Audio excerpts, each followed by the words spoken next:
Okay, so Elizabeth is with TNCN Network, and so she is one of the key people behind this event. And another person is Leach with the U.S. Department of Commerce, Export Assistance Office, Director of Export Assistance Office, also helped us organize this event. So thank you very much. And I would like to apologize for the late arrival of food and the drink. So you didn't get a chance to enjoy some food and drink before we get started. I really apologize. We didn't coordinate that part very well. So hopefully next time we will do a better job. Okay. And so I'm going to introduce our speaker and panel members later on. And let me just say a few words about the mission of our Confucius Institute. So the mission of the Confucius Institute is to help facilitate and enhance the teaching and the learning of Chinese language and culture at UT as well as for the local community. And so an event like this also fits very well with the mission of our Confucius Institute. And there are just over 100 Confucius Institutes around the United States.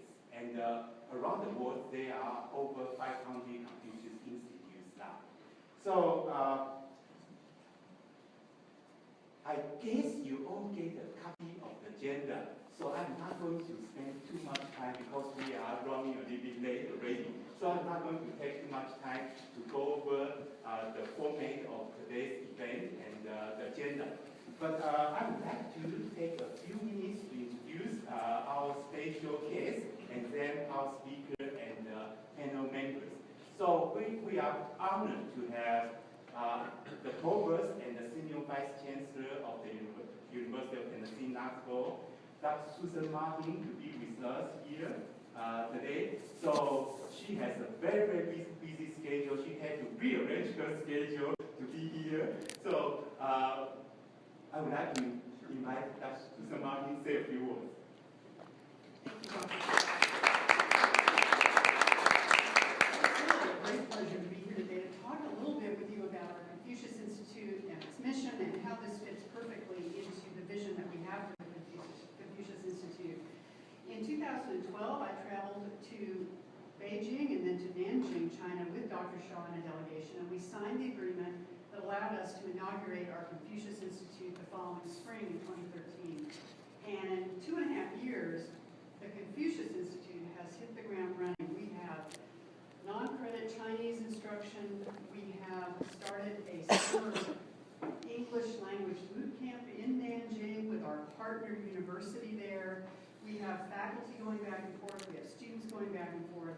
And we have a lot of cultural activity going on in Knoxville as well. And so I hope as you get to know us a little bit, you'll also familiarize yourselves with some of the events and some of the resources the Confucius Institute has for you and for the community, because they really are special to that institute and serve certainly our Chinese community. We have a number of students as well as faculty and others, but are very much a part of the Knoxville community. And Dr. Shaw, as the director, has done a wonderful job of getting that all moving forward.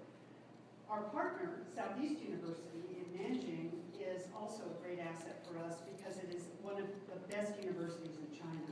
And so having the ability to send faculty and students back and forth is really a special opportunity for us as we seek to increase our partnerships and our ability to do business with our Chinese partners and also have deepened educational opportunities as well. I think one of the great benefits of today's program is, as we would say to our students, so I'll treat you all as students for a moment, when you graduate from this experience or from UT and you go out into the world, you are going to go into an economy that is global. You're going to have to function and thrive among different cultures, different peoples, and often in different languages. And so the Confucius Institute is just critical for us in helping our students develop that capacity to interact and do business and thrive in a world that is increasingly multicultural. And so I hope that one of the outcomes of today's program is an understanding of how Yes, people around the world are very much the same, but our cultures all have very distinct practices, certainly distinct languages, and if we're going to move forward with international partnerships, we're going to have to learn how to do business in a multicultural fashion. And so welcome to this, and I'm delighted that the Confucius Institute is working with the Chamber, working with our partners, and doing some, I hope, some good outreach in the community. So thank you very much.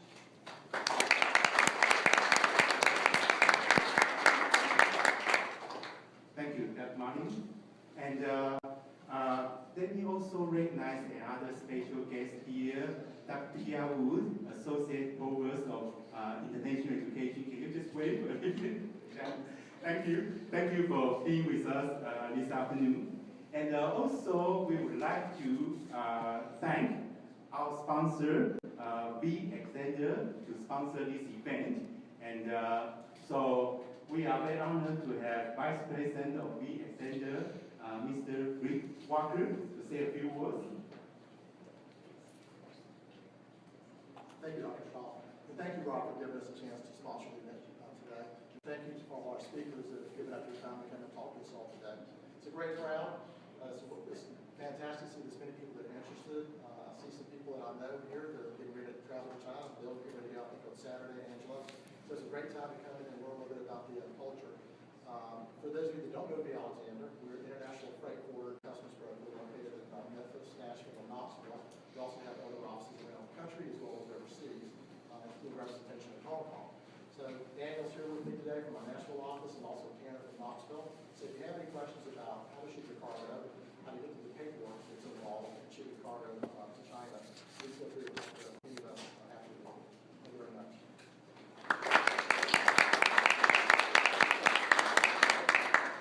Thank you, Ms. Walker, and thanks for the support. And next, it's my honor to introduce our panel members and speakers. So I will just go by the list I have in the agenda. So our first panel member is Mr. Tim Behling, Vice President of Supply Chain at Behling International. So I will give a couple minutes to each panel member to have a self-introduction.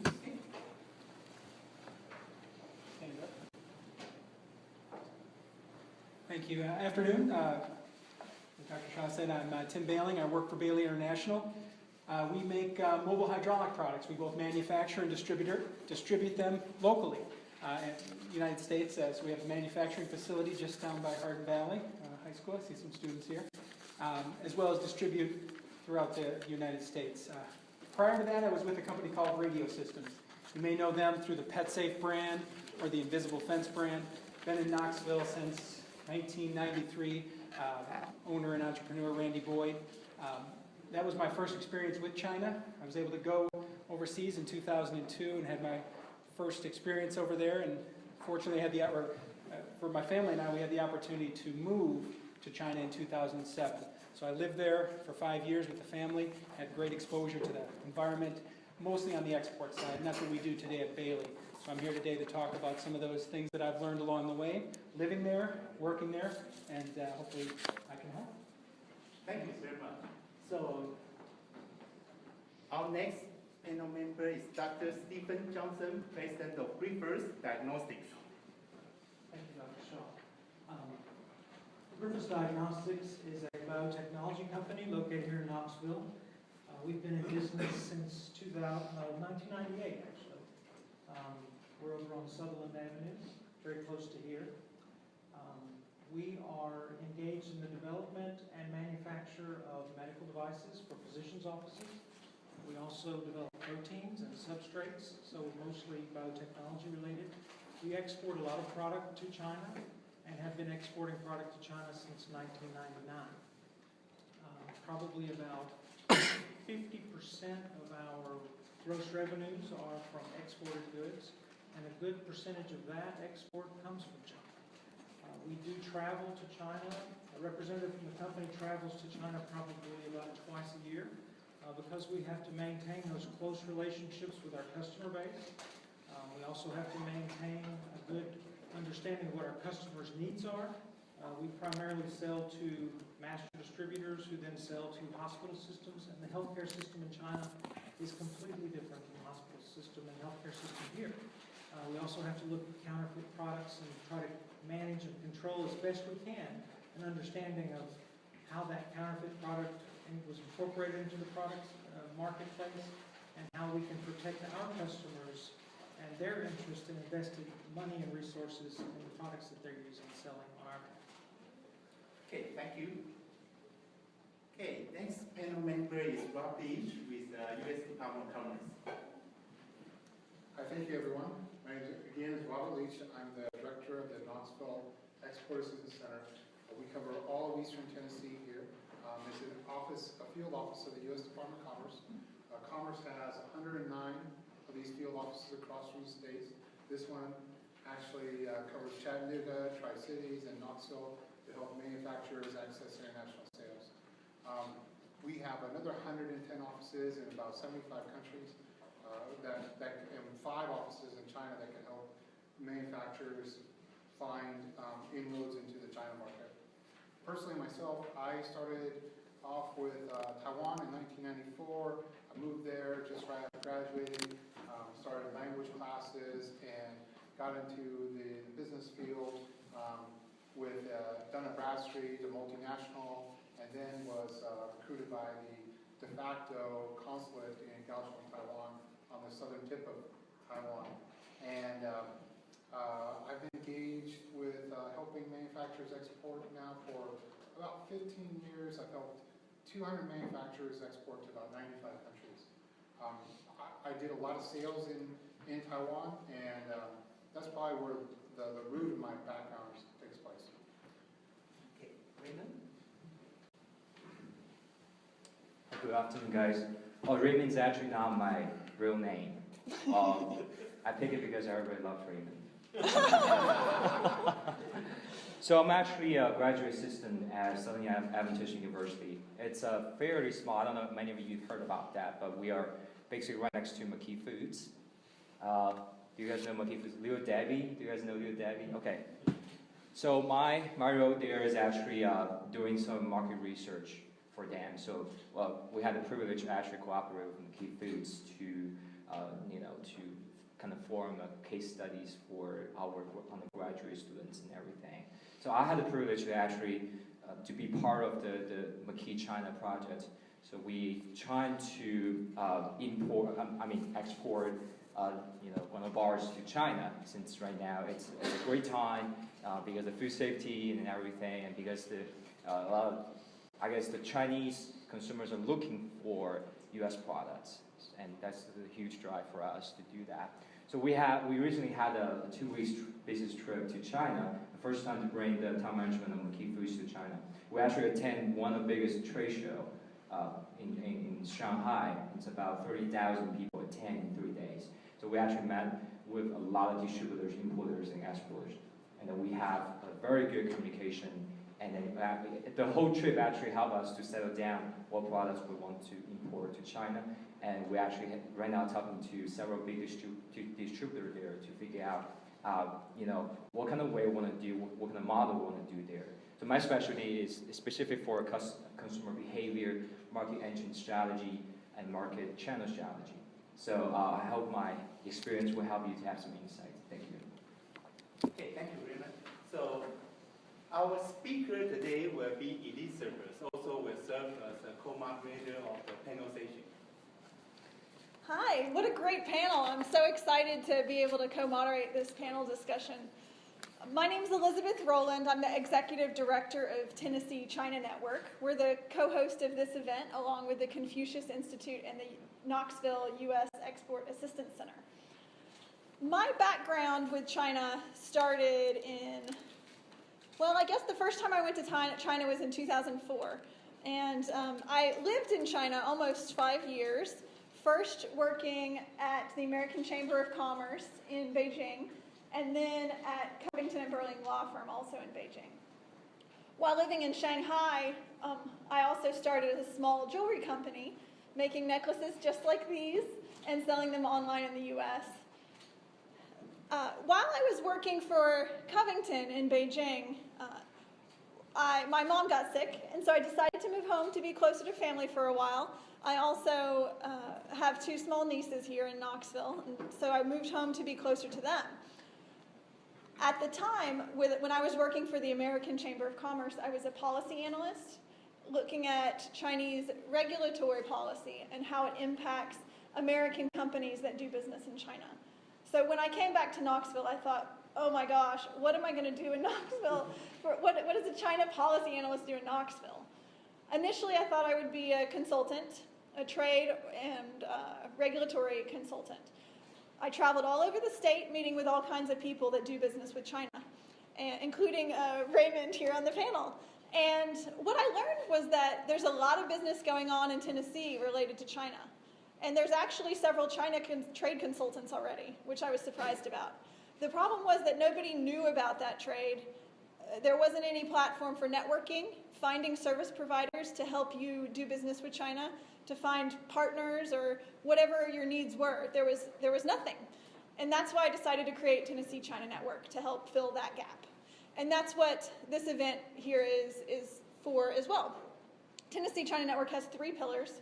One is events, both educational and networking. We also have a blog and a resources page. So check out the website.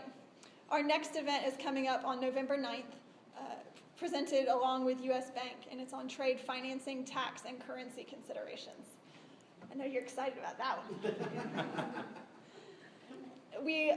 Tennessee China Network is a 501c3 nonprofit, so we run on the support of people like you and of great companies like V. Alexander that want to help support us and continue the great programming. So if you want to be a sponsor, individual or corporate, let me know. All right, well, I guess I'll just go ahead. That's my self-intro. Shall I just go ahead and dive into the presentation? Okay, sure. So I think we are doing well. Okay, we are on time now.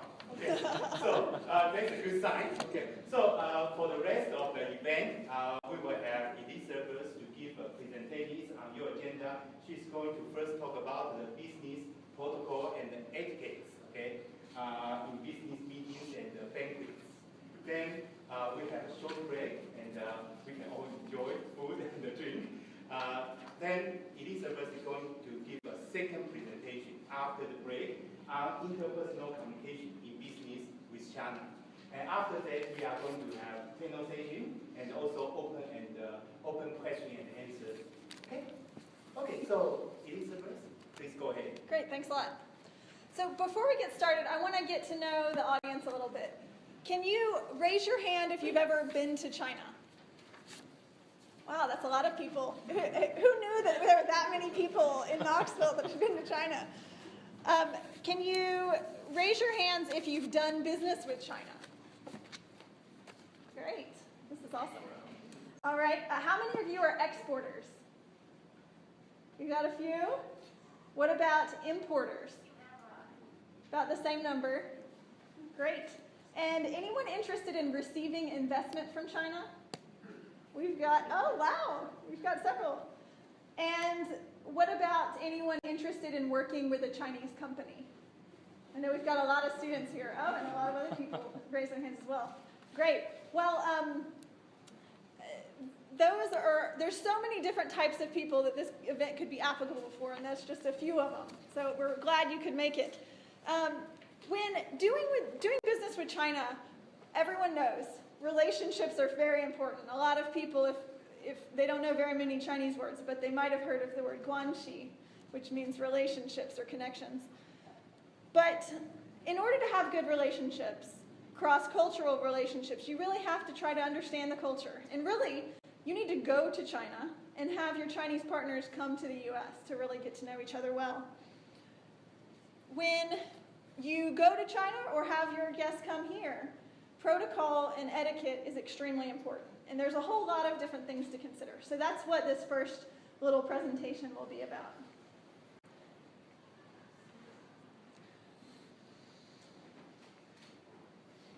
All right. So first of all, business cards.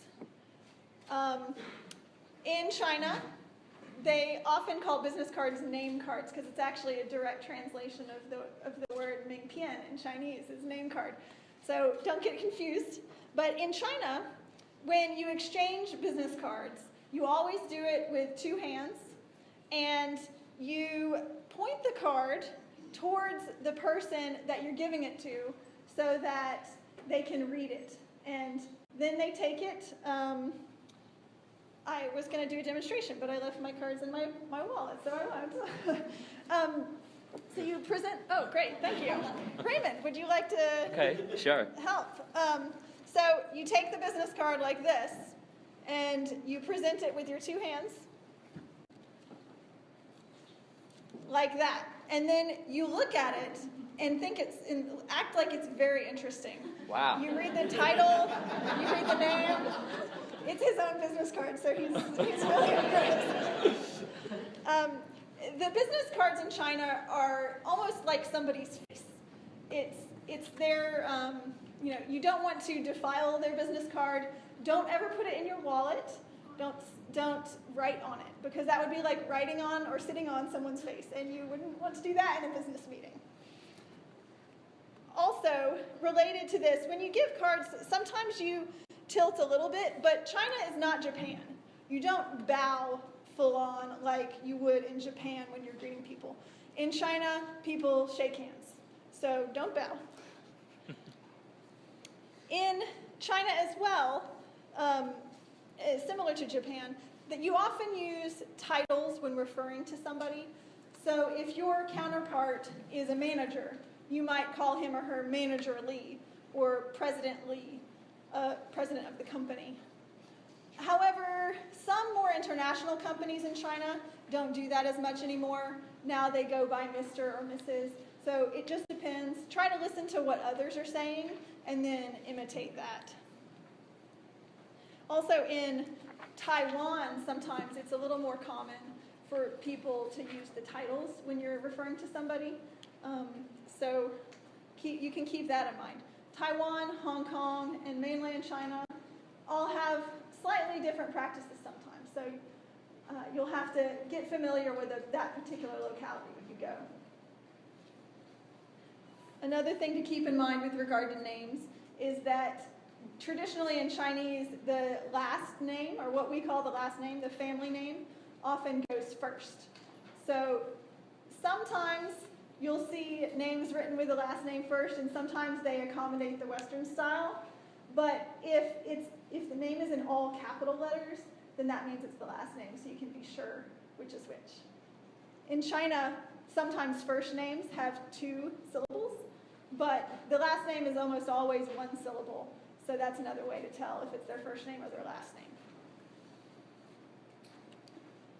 Chinese people, in addition, have taken on the habit of using English names sometimes. So you don't have to be confused by that. You might have someone that has a variety of names, and you can just pick one to go by. Next, I'm going to talk a little bit about seating arrangements in meetings. There's a few different kinds of options for seating arrangements when you're doing a meeting in China. This one on the screen is when you don't have a PPT, there's no PowerPoint presentation, and you're at a long, skinny table. So let me see if I can make this, there we go. Right here is where the main guest sits. And down here, this says the main entrance. The seat of honor in China is always on the opposite side of the main door to the room. So the main guest is considered the seat of honor. And then to the right here is the interpreter, the right of the guest, that is. And then here across from the guest is the main host. The interpreter of the host is here, and then in China, they alternate by rank. So the first ranked person after the main host sits on the left of the main host, and vice versa with the main guest as well. And then it goes number 2 person, number 3 person, number 4 person, number 5 person, alternating down the table. Now, here is a table where you do have a PPT. Oops.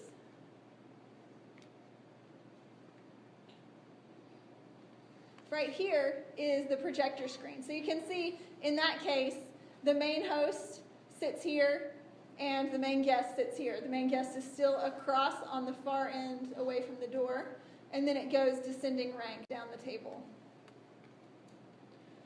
Now, sometimes in China, they have these interesting meeting rooms where they're big, giant chairs. And they're very awkward to have a meeting in because you can't really see the other person or write on anything, but it looks very presidential. So sometimes they're kind of fun. To give you an idea, here's a picture of a room that's set up that way. You've got, I call this meetings big chairs. You've got the big chairs here for the host and the guest. And then you have, descending here by rank, the seats for the other people. And in case you have an interpreter, they can sit somewhere near the main guest and the main host. It kind of depends on the situation. Your host will help decide where the interpreter will sit.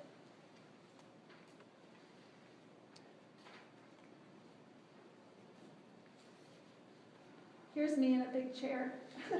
I was visiting a factory in Chengdu, China.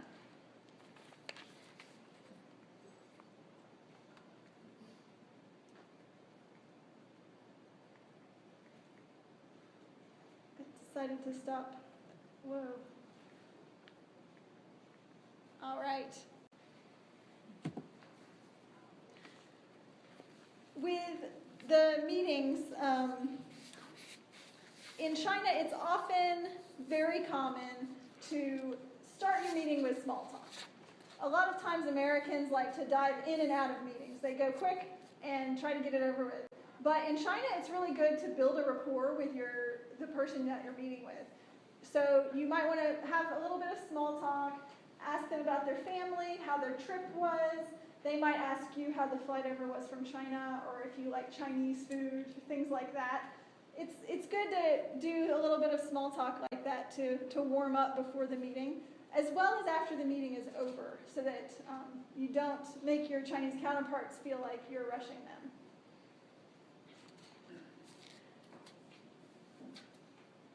Another thing to keep in mind with meetings is that often in Chinese meetings, the employees don't actually talk. It's mainly the boss that will talk in the meeting, and that's why they're given such a prominent space in the seating arrangements. In the US, sometimes you'll have a little bit more of an egalitarian style with meetings, but definitely not in China. One reason this is, does anyone know who this man is?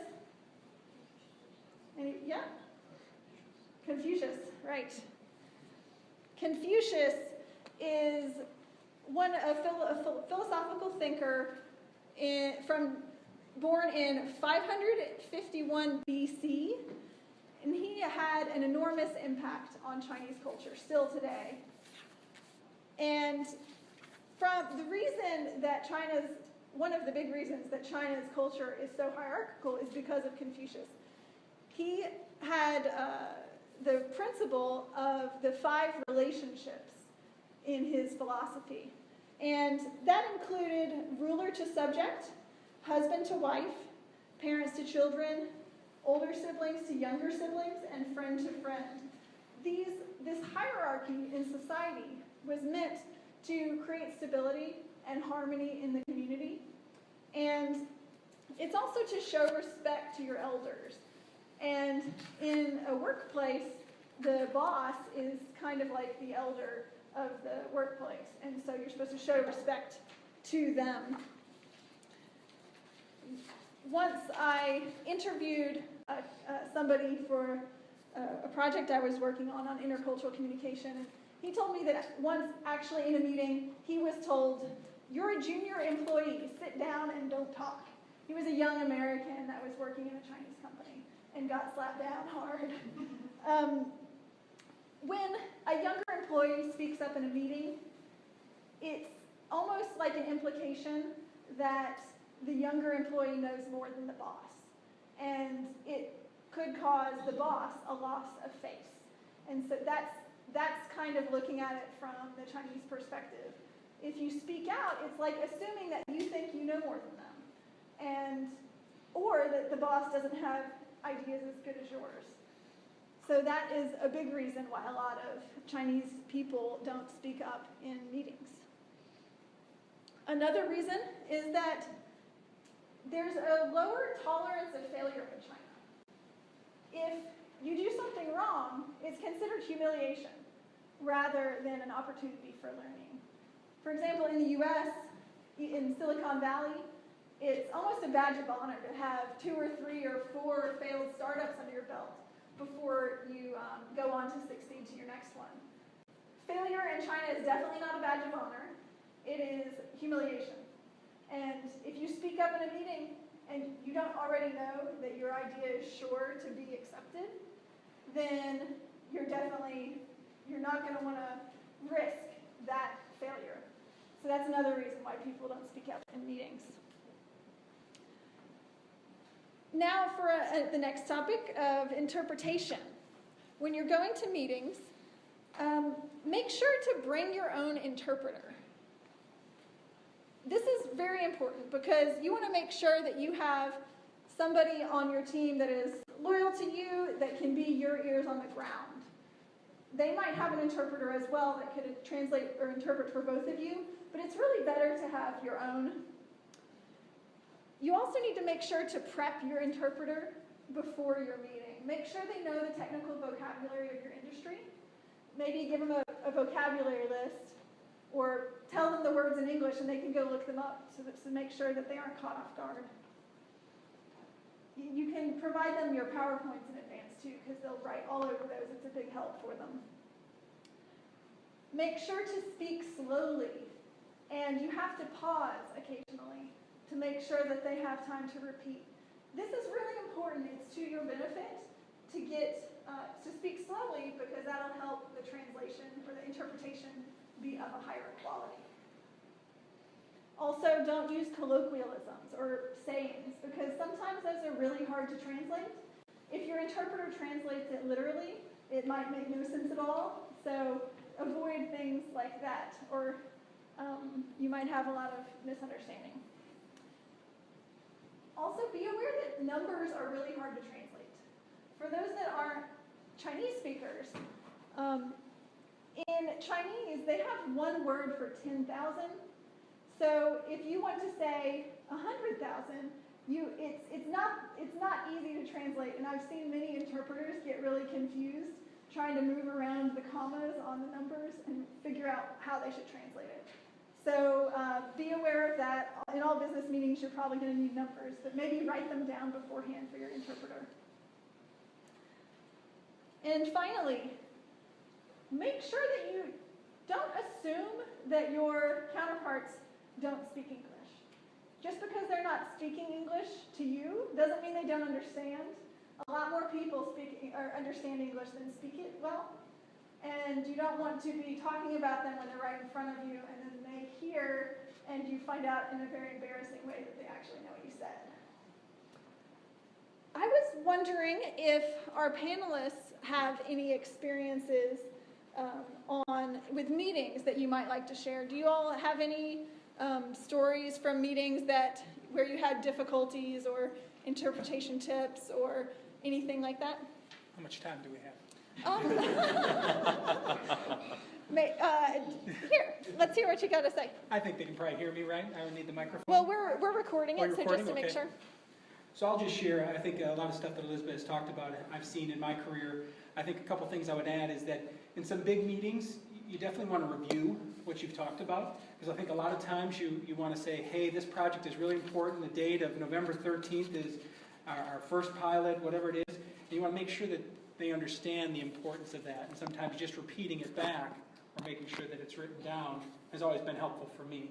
Because I've found that over the years, more Chinese nationals want to speak English. They want to speak to you in English, they want to communicate in your language, but the communication coming the other way, and when they translate it in their head, it may not be the same. So I always try to use that as a technique to just try to review and make sure that they understand what I'm looking for. Good point. Anyone else? Raymond. Well, during this business trip, we actually had the privilege to meet with the Wuxi government. We actually had sit on the banquet with them, and my boss, he's kind of an expert about chopsticks, but he kind of trying to perform his skills to please the government officials there, and then so he kind of grabbed a tofu and he dropped in front of everybody. So everybody laughed. Well, it's embarrassing, but I guess you have to create some kind of relationship with them. Like you're showing your interest, showing you respect. That's very important. And also, I think during the meeting with several distributors, we have like some kind of hierarchy there. It depends on who you're talking to. So if they're looking for business for you, they will really show their sincerity. But if you're talking to somebody, you're seeking business from somebody else, they will maybe have a little, what we call it, my boss told me that it's kind of funny, the slacker. They were kind of trying to kind of perform their kind of higher than you, like you kind of using that as negotiate skills. So you have to be aware of that. It's nothing like they look down to you, just they want to make that business to take more profit from that. Chinese are pretty pragmatic. So. Thanks, you guys. Could I add one? Sure. Is that okay? And introduce yourself. Sure. My name is Daniel Halleck with V. Alexander, and I was in China back in April, and I think one important thing that I found with the meetings that I had, not only with our overseas offices, but also with my customers, suppliers, was far too often we saw that the supplier or our provider, our office overseas would say, okay, to certain requests or to certain requests that my customer had. And we thought it was very important, we saw that it was very important to make sure to follow up after you left that particular meeting within the coming days, to make sure that what you were requesting was actually going to happen and it wasn't just to say okay for the sake of it being a smooth meeting. So we always make sure that whenever I leave a meeting or whenever our counterparts leave a meeting that we always follow up immediately to make sure that what was discussed in the meeting actually comes to fruition in the future. Thank you. That's a really good point. Okay. I'm going to talk a little bit more about one of the causes of that issue. You mentioned just saying okay to make this meeting go smoothly, and that's one of the factors is high context versus low context cultures and indirect versus direct communication. So we'll talk about that more in the next session. Stephen Johnson, Gryphus Diagnostics. Elizabeth had mentioned earlier about the hierarchy of within the Chinese culture, the head of the company or the head of the government, and the other people do not really communicate or engage in conversation in these meetings. And I had an opportunity to visit a hospital system several times on several visits. And one time we took with us a U.S. sales rep. He wanted to go. We had expressed to him some of these issues and concerns that we had, shared with him some of the culture and etiquette issues, but he didn't listen very well. And we were in this Army hospital, very crowded, very almost overwhelming room, and the administrator was giving us a tour of the facility, and she and I were engaged in conversation. We each had an interpreter. They were looking at purchasing a product from us, and the sales rep started engaging in conversation with a lot of the lab workers on the tour. At the end of the tour, it was made very clear to us that they would not be purchasing our product because of that disrespect, and that he is engaging in conversation with people in her presence, and it made her very uncomfortable. And so we did not secure that account. So it's very important. Wow, that's an intense example. Things not to do. I guess the only circumstance I know of where a lower level person might speak in a meeting is if the boss directly asks them to, or in response to a question or something else. But yeah. I'm sorry? Oh. Yes? Can I ask a question? We're going to have a question and answer session at the end as well. But when you were editor of the white paper at the American Chamber of Commerce, could you give them an example of what happened after the paper was published when you had the discussion with the employees about what you all did right and what you did wrong between the American and Chinese? we'll be talking about that in the next session. So you have a preview of one of my stories. All right, we're going to move on to talk about banquets. In China, it is very common for, I'm not good at this. All right, there we go. It's very common for your Chinese hosts to take you out for dinners before or after your meetings, depending on when you get there. And these are very, very important, although a lot of Americans get weary of so many dinners when they go to China. You will gain weight and you will be hungover. But they are very important because they're crucial to helping you build the relationship with your Chinese counterparts. And there's usually lots of food, sometimes excessive amounts. I think I'll talk about the seating first.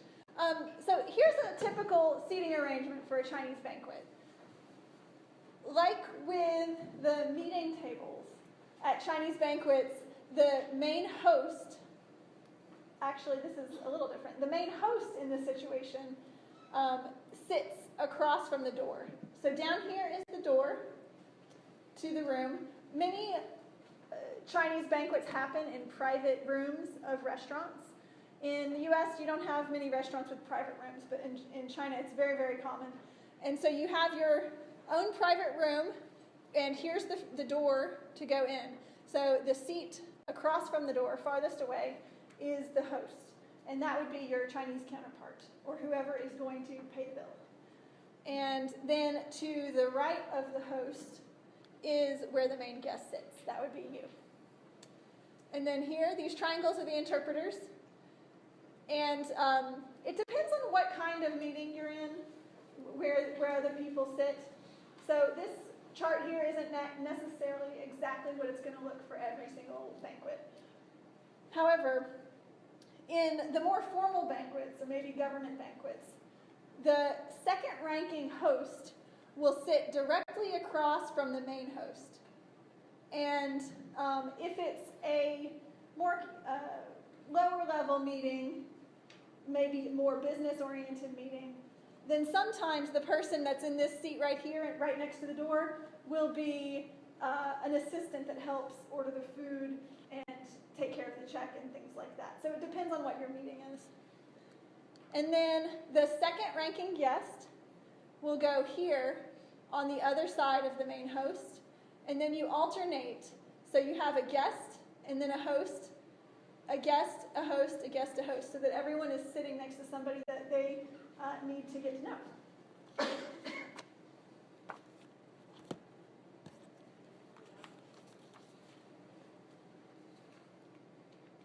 Now for toasting. Oh, one other thing about sitting, actually. If you're not sure where to sit, just wait until they tell you where to sit, because it's much better to follow their guidance, because they are familiar with all of the protocol, and they expect you to not know where to sit, so you don't have to feel bad waiting for them to tell you. Now for toasting. There is lots of toasting and drinking in Chinese banquets. And the goal, basically, of these banquets is to get everybody drunk so that they can feel like you're friends. I'm not joking. Is that not right? It's hard for people that don't drink. It really is, because both for Chinese people and foreigners, a lot of Chinese people actually don't drink at all, except when they go to business meetings. And the toasting is the main drink traditionally for toasting is baijiu, and I don't think it has an English name. That's just what people call it in English too. And yeah, it's basically Chinese moonshine. It's basically Chinese moonshine. It's very strong. And when you go to a banquet, see these little cups they've got here? Like, here's somebody magically appeared. These magically appeared. I also brought this little one here. This is if you're lucky. You can get a small cup like this. If you're a little less lucky, it might be a little bigger. Oh, I had a bit. Oh, here it is. Really won't get this one. But actually, they do toast with other drinks as well. You can toast with beer, and you can toast with wine. It's more common in China for them to drink wine now. And they will make you ganbei wine, which is, ganbei means bottoms up in Chinese. And when you're doing the toast, it's usually not sipping. It is chugging it all. So be ready for it. Raymond, can you help me demonstrate the toasting? Okay, sure. All right, so when you're toasting, you can see here their cups are a little bit different level. So usually people stand up when they're toasting at the table, and the person to show respect, you toast your cup a little bit below the other person's out of respect. Sometimes you'll see people going down and down all the way to the floor because they're trying to out-respect each other. So if you do that, they'll be impressed that you actually know something about their culture. Okay. Have you ever seen that? No. But...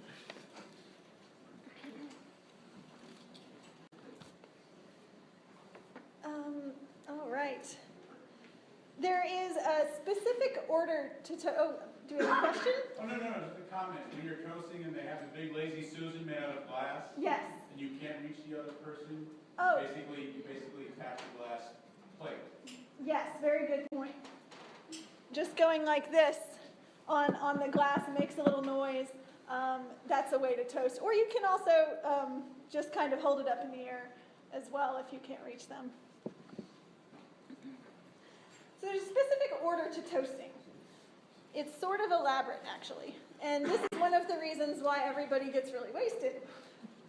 First of all, the main host has to toast the whole table. So everyone stands up and they give a toast, and then everyone downs their cup. Then, you might wait a little while, and then the host will toast the honored guest, just individually. And then you might wait a little while longer, and the host will go around eventually to everyone at the table and toast every single person. Now, if you are bottoms up every time, that's 5 shots. And be careful mixing your beer and your baijiu. Sometimes, if you have a big banquet, you might have multiple tables. The main host has to go to each table as well and toast that whole table again. You don't have to individually toast every one of the other tables, just the main tables, but it's exhausting. So in the end, you also are semi-expected to return the toast. So as a guest, once the main host is done toasting everybody, you're going to offer them a toast. And you might offer everyone else at your table a toast as well. Before you go to China, practice up on some phrases that you might use during these toasts. Oh, I forgot that slide.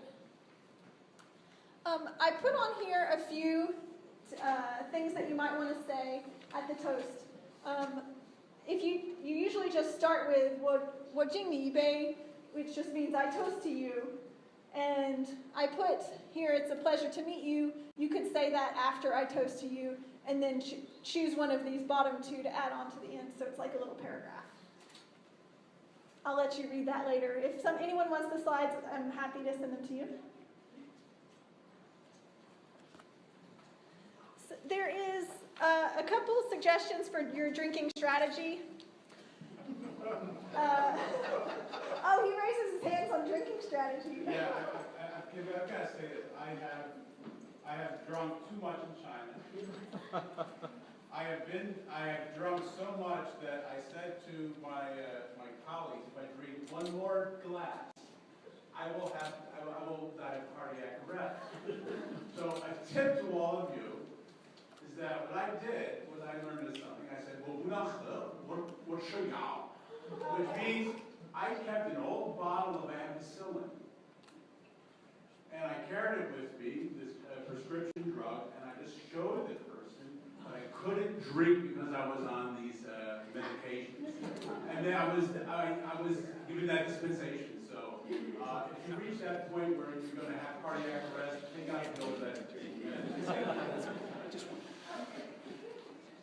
I'm sorry, I'm Bob Sokolowski from Pronova Solutions down in Maryville. Thanks. Actually, that was on my suggestion list. You took it right out of my mouth. That was a little bit more vivid example than I think I was going to give them. So yes, that is one way to get out of drinking altogether. Another way that's maybe a little more awkward and maybe mean to your subordinate is to have someone else drink on your behalf. I've never actually seen this happen, but I've heard you can do it. So I'm taking the other person on their word. But if you have your subordinate drink for you, then it takes a little bit of the weight off you. Or maybe you can alternate and they drink every other time or something. Luckily for women, women aren't held to the same drinking standard as men. So you aren't expected to drink as much, but they're extra impressed if you do, so it's up to you. I've heard a couple different drinking strategies. One is, beware of drinking too hard early on, because then they'll think, oh wow, this person can drink, I'm going to give them some more, and then they'll keep making you drink more and more and more. They think it's fun. So if you don't show all your cards on your drinking ability early on, it's probably to your benefit. However, I've heard other people say, if your host toasts you with one drink, like one little cup, and you go back and say, I toast you 3 times, then you're giving them extra face or extra respect, and they might not bother you as much. It's kind of a risky gamble, so I don't know. You have to figure out what works for you best.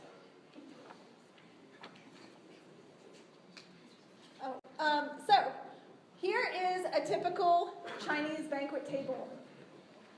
You can see somebody mentioned the Lazy Susan.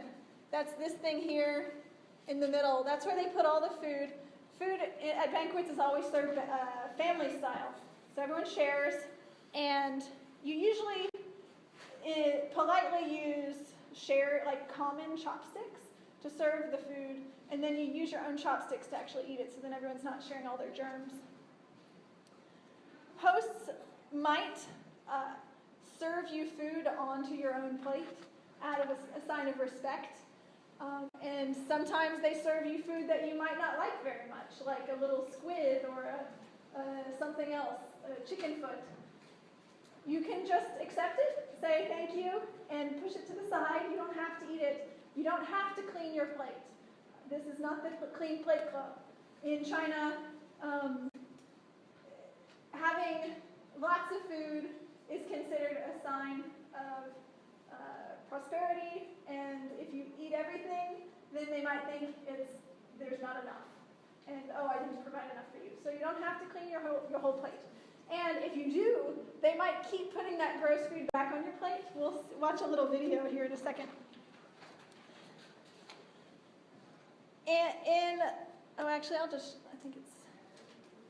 I wanted to mention really quickly, this was a banquet at a wedding that I went to.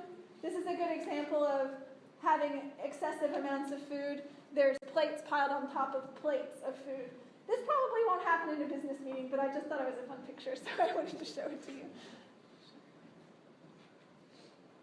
Okay. Leo Fei, can you hit play? Make sure the volume's okay. Local bank.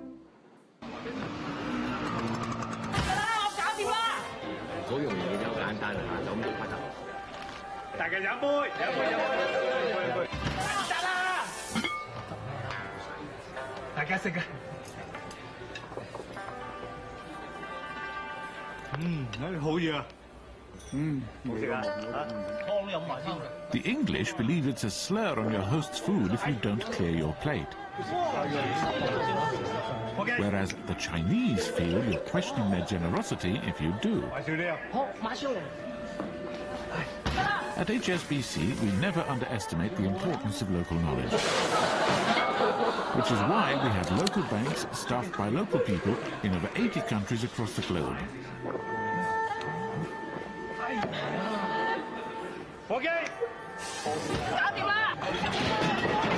HSBC, the world's local bank.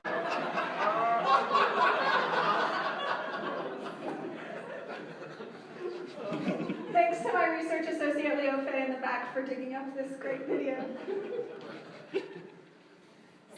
Another tip for Americans that expect water to arrive on their table all the time when they're out eating, there is a rare time when you actually get water on your table. In China, people typically drink tea for all their meals, not water, but you're welcome to ask for water.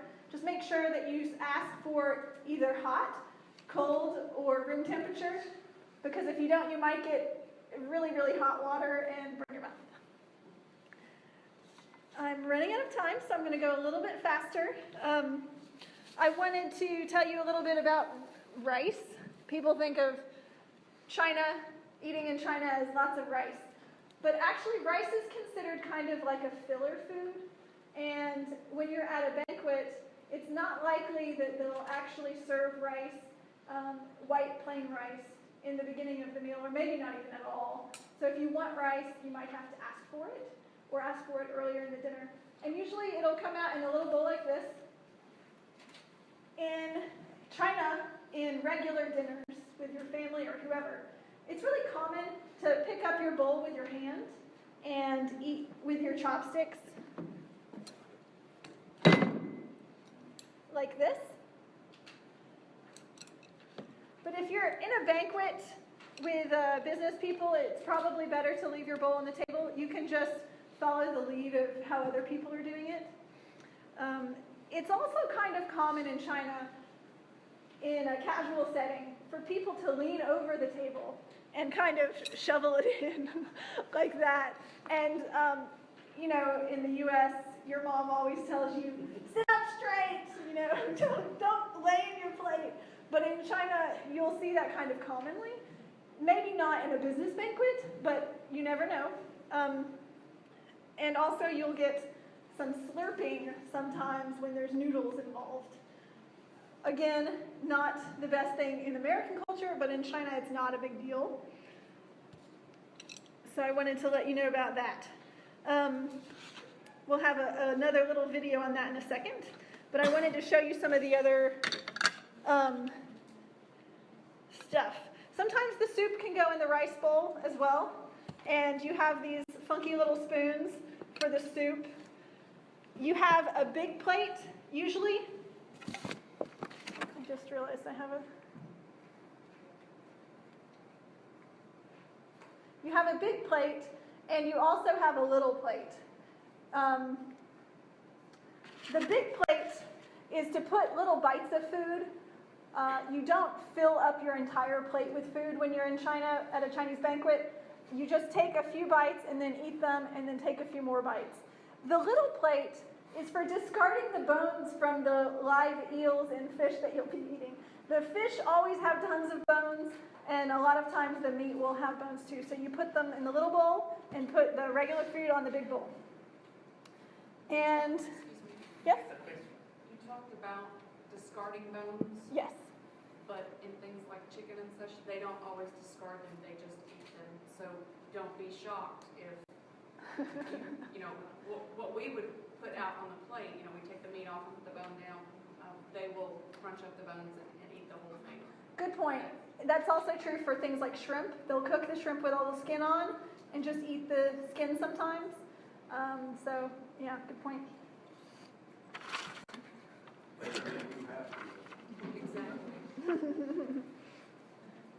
Another thing to keep in mind that's a little bit different is that in China, it's polite to have both of your hands on the table at all times. In the US, we tend to have our forehand up and our other hand in our lap, but that's actually considered rude in China. So you kind of rest your forearms on the table or put them up so that it's not in your lap. I'm going to watch another little video here. Leo Fei, can you hit play? This is a Japanese video, but it's very applicable to China, so I'm showing it anyway. Can you turn it up, please? Still open if you can't hear.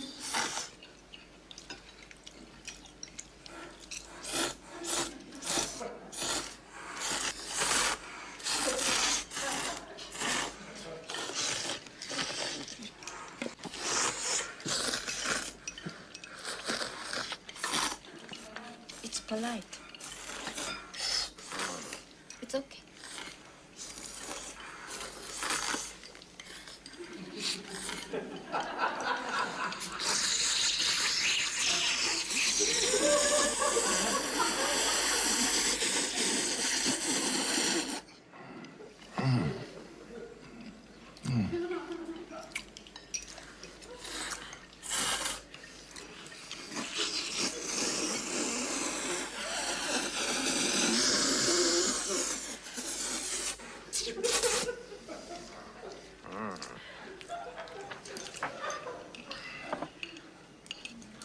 Jack?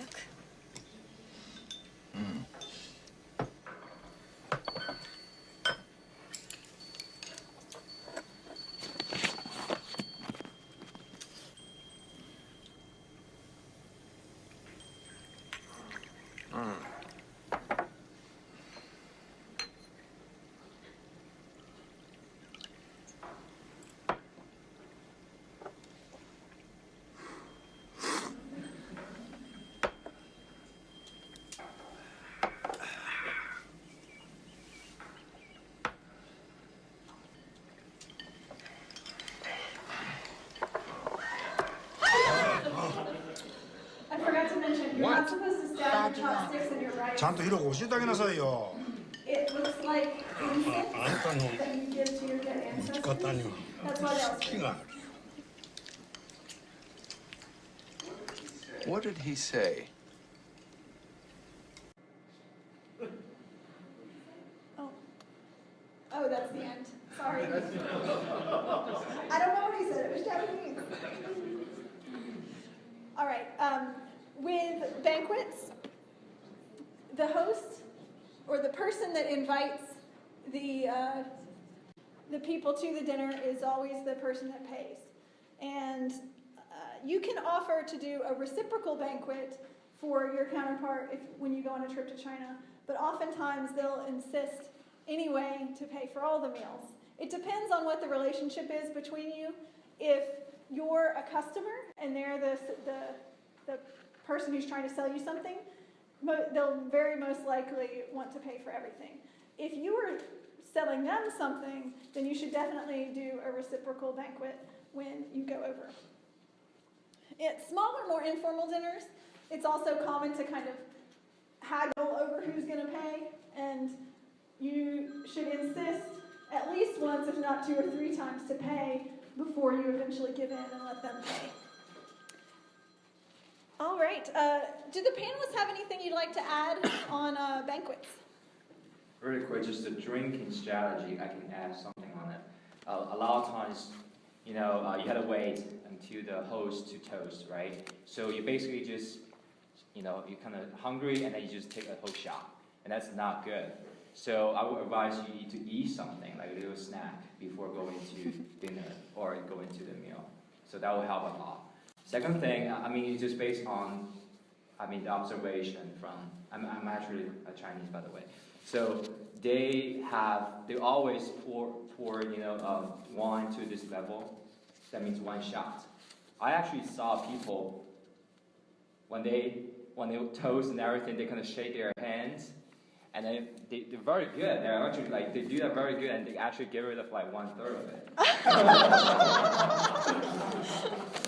That's awesome. And also another one, depending on what kind of material is that. If it's glass, then there's nothing you can do. If it's something like this, you take one shot, you do whole thing like this, and you drink it all, right? And I actually saw one guy who's really good at it. He actually make a really large sound. That.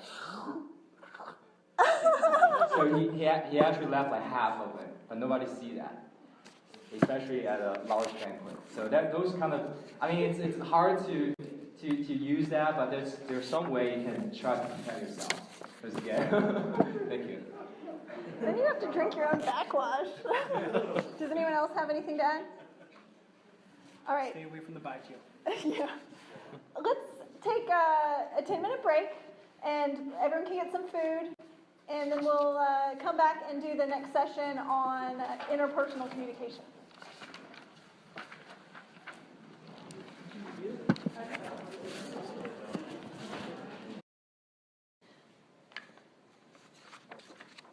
A fourth reason, and a really big reason, is language difficulties.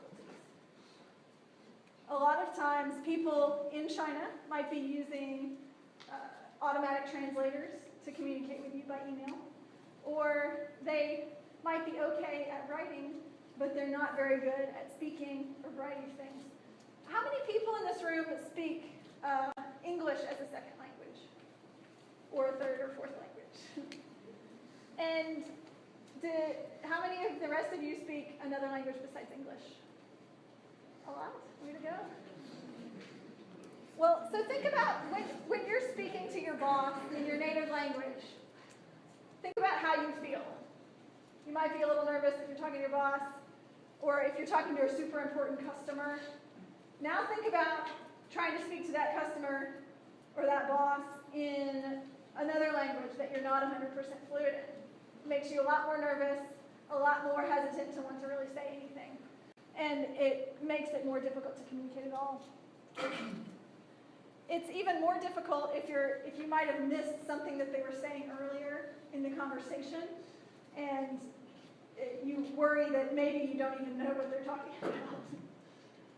Another added layer for language difficulties, when you're in a conversation and you want to be polite and you want to politely disagree or point something out, there's all of these phrases that we use, like, if I could just add that, or, great point, but that's true. However, nice ways to kind of disagree. If you're not fluent in English, you don't necessarily know all of those. I know I'm not good at those in Chinese, and that makes it harder for people to point out problems. So if you can figure out ways to make it easier for people to point things out without having to use those transition words, that would be good. One approach is to ask lots of questions. Lots of questions, and listen to the answers. And it's not don't just listen for what you want them to say, you have to listen for what they're trying to communicate. One executive I was interviewing once told me that she would ask the same question 3 different ways before she would start to get to the bottom of the answer. And part of that might be language difficulties. Like, different kids learn different ways. Some are tactile learners, some are visual learners. I think it's the same for the way you explain things. Some people need step-by-step instructions. So sometimes you have to be very, very specific in how you give your instructions. So if you have a supplier that you want to buy something from, and you have quality control issues that you're worried about, not only explain them on phone or Skype or something, but also in person and in writing and visually with graphics or whatever. Try to get it at all different angles to make sure that they really understand. Elizabeth? Yes. Can I add something Sure. in language? I just wanted to share something. So we as business people now are very dependent on email, right? We live and breathe email. And we think of it as the best tool we have, but it's also the worst tool when we're communicating across 8,467 miles and 13 hours, 12 hours difference. So one of the things to remember is that they are using translators, and so I've had many colleagues that have worked for me, and they get an email back, and it looks like they're saying something, like they're telling them what to do instead of answering the question. But remember, they're being translated through, and it's very literal sometimes in Chinese, so we've got to understand that when that translation comes through. And then I think the big thing is that some of our words don't translate always the way we believe they are. I was telling Elizabeth about the big, is da in Chinese, but we have so many words for big, right? Humongous, large, gigantic, and sometimes we tend to use that language in email. So thinking about how to simplify it, because in many cases that manager you're speaking with or working with on that side may not be the one answering the emails. He may have an assistant that doesn't have that same language skills. So I just set that out there because I've experienced where I've sent 4 or 5 emails going, I'm just not getting anything here, and it's not coming back, but trying to simplify always makes it a little easier. Thanks.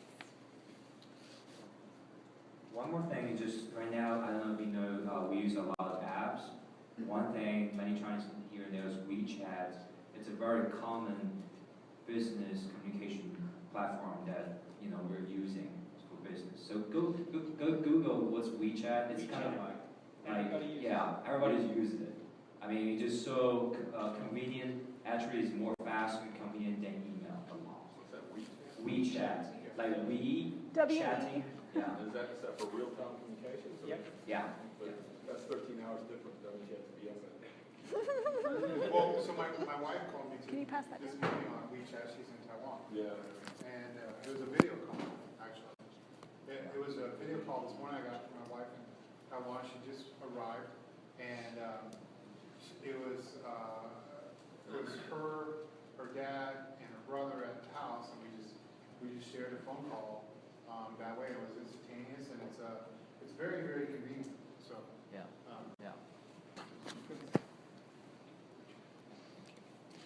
Besides the instant message texting, it can do video, and I think it can even do screen sharing now, can't it? And then you can do voice message. Yeah, like voice text messages. Yeah, text messages. There's a similar app in the U.S. called WhatsApp. Some of you might have heard of that one. One last thing on the indirect versus the direct communication. Remember that it's not necessarily the case that they're trying to conceal something from you. A lot of times the indirect communication is about showing respect to you because they don't want to insult you or embarrass you in some way. Sometimes it's they don't want to embarrass themselves, but that's just one thing to remember. A fifth reason could be incorrect assumptions or lack of specific instructions on your part.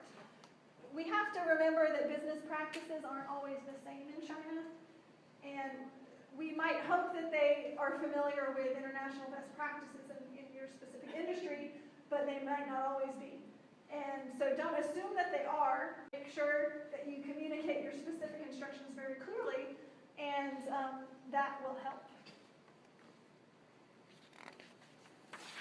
And I think someone mentioned before, with regard to meetings, to repeat back what the main results of the meeting were.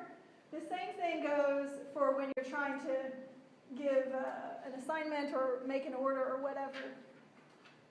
If you're giving instructions, have them repeat back the instructions so you make sure that they understand and they can say it in their own words. A sixth reason that you might face a problem and not be told why there's a problem until it's almost too late is that there might be alternative motives or goals between you and your partner, differing goals. It's important really early on to make sure that your goals are aligned so that you can move forward together, because if one party has one set of goals and the other party has another set of goals, it might be convenient for the time being to work together, but as soon as it's more beneficial for them to do something else to achieve their original goals, then they might just go in a separate way to do that. This comes up a lot with regards to intellectual property issues. Might be convenient to work with you while they don't have the intellectual property, but once they learn how to reverse engineer your product, then they might be gone. I have an interesting story about this one. one of my friends was working with a Chinese company that invested in the U.S. And the U.S. plant manager was really frustrated because they felt like the Chinese side wasn't investing enough time and money to build up the new U.S. plant and to market it sufficiently. And they had ideas for how to go about this, and they kept getting shut down and really couldn't understand why. However, the real motivation of this Chinese company wasn't actually to build up the U.S. market and to supply the U.S. market. The real motivation was for this company to be able to say, oh, we're an international company, we're made in the USA. And they wanted to tell their Chinese clients that. They didn't really care about the U.S. clients. So the U.S. plant manager was extremely frustrated because he didn't apparently, or she didn't realize that the motivations weren't aligned. And sometimes, if they're not aligned, you're not necessarily going to be told directly. No Chinese boss is going to say, oh, we just hired you as a white face. So sometimes it's a little hard to figure out what the underlying situation is. Do any of you all on the panel have any other comments on this topic? Similar to your situation, we had a supplier we were using for many years, a radio system, probably 10 years, and they were growing heavily, we were growing heavily, and we started to see tons of our shipments just delayed, and we realized that we didn't have common goals. And I think that the clear idea was they were growing new product development. Their manager, my counterpart, his whole goal system was based on new product development, new products through the system, or mine was based on shipments, delivery, and lead time. So we realized as we sat at that table, our goals were not aligned. So how do we align our goals? Hey, what's important to me? What's important to you? And we set measures for each other. And it gets kind of that scorecarding, which some companies, kind of stay away from because there's a lot of work around it. Hey, what am I scoring you on? On-time delivery, lead time. But that is a communication tool. We talk about it. It's a language we can all understand. What do I expect of you? Well, I expect you to deliver on-time deliveries, complete shipments, my lead time expectations are this, and then you measure on a quarterly, half-year basis. I think that, again, is another good tool to make sure you don't have those misses that just kind of go through the emails and you never say, oh, what's happening? I wonder when that shipment's going to ship. You kind of have a tool that you can use. So I think it's very helpful. Anyone else? Once I was invited to a trade show in Shanghai, and the master distributor for one of our product lines made it very clear to me that the purpose of your visit will be just to allow our sub-distributors to see a Caucasian American face to assign to your company. So you will not play any role other than just being there, and you won't have to answer any questions. You can have an interpreter if you'd like, but you'll have no other purpose. So I knew going into that what my purpose was, so I wasn't offended. And I think because we had that relationship, our goals were aligned, and I was willing to serve and go for 3 days, and really didn't necessarily feel that I accomplished anything, other than when I got back home I realized they did sign some new accounts on, because apparently I was there, I was American, and that lent credibility to the product line for them. So sometimes you have to work in ways that you don't expect to. I would just say due diligence is really important, and it's not about credit, but with that goal, you always want to be checking, oh, is this where we're going to? Is this why you're interested in my product and how we're going to go forward? You can keep going. I wish. Okay. I think, That's all.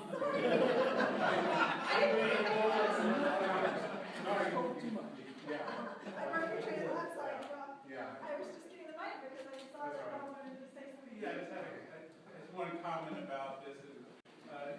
These are great points, and you really have to go through them very deeply one by one. And I just want to share one example, and it has to do with not even language difficulties.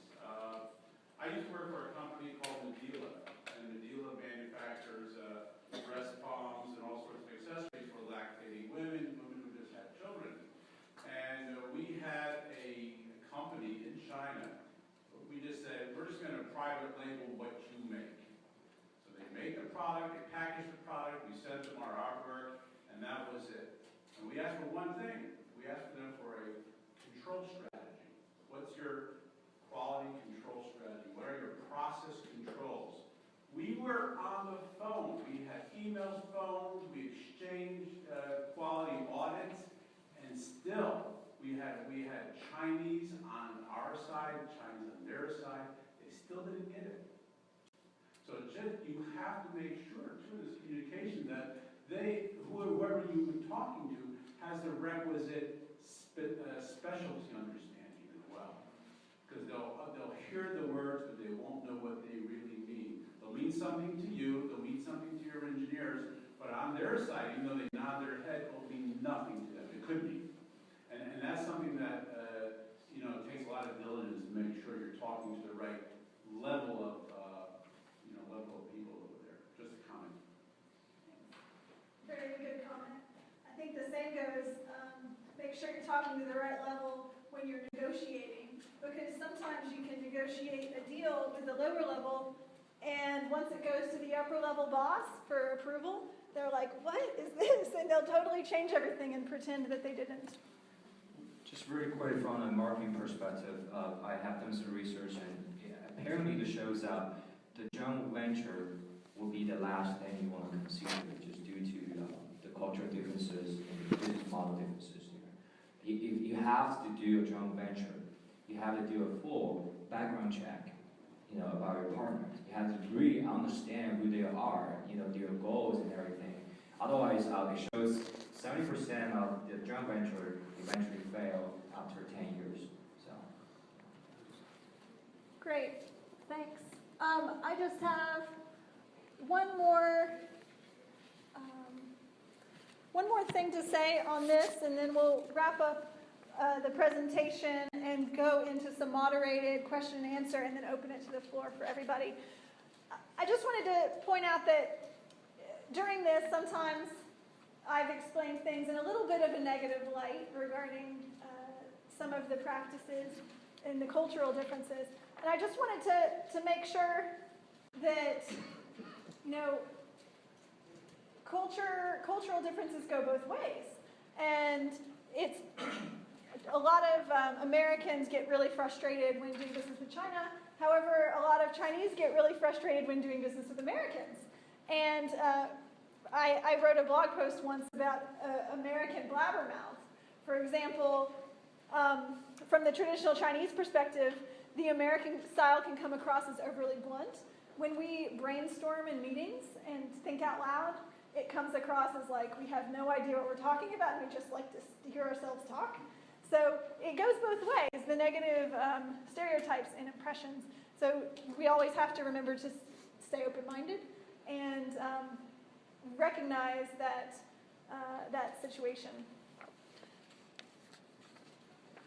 All right. Well, let's go ahead and dive into some of the moderated Q&A.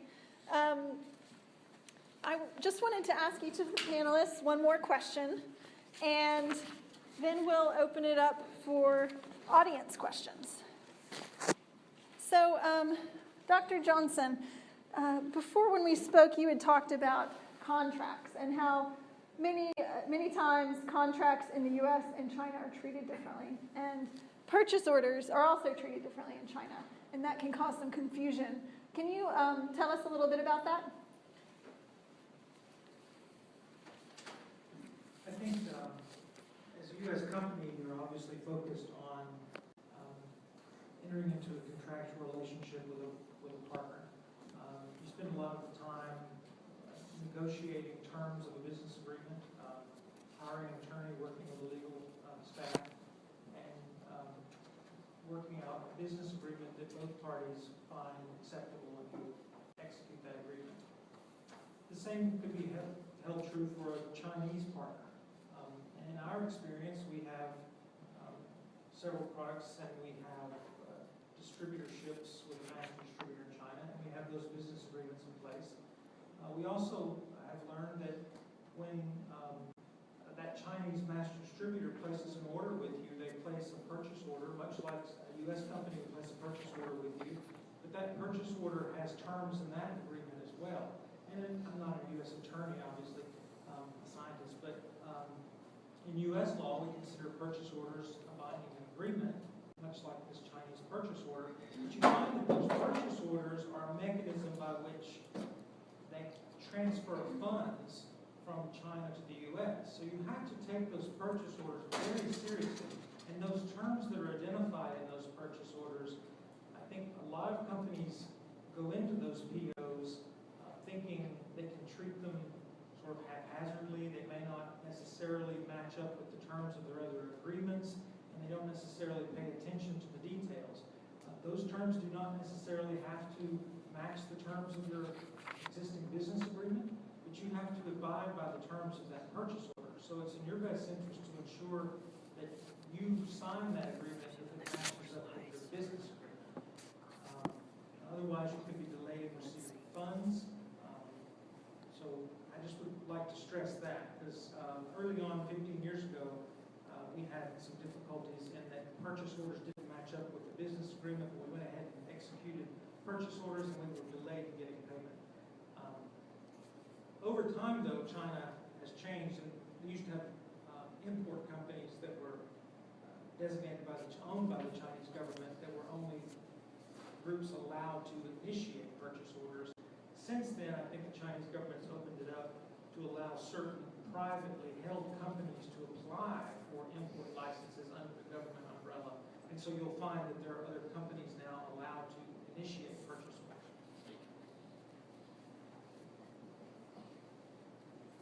Thank you.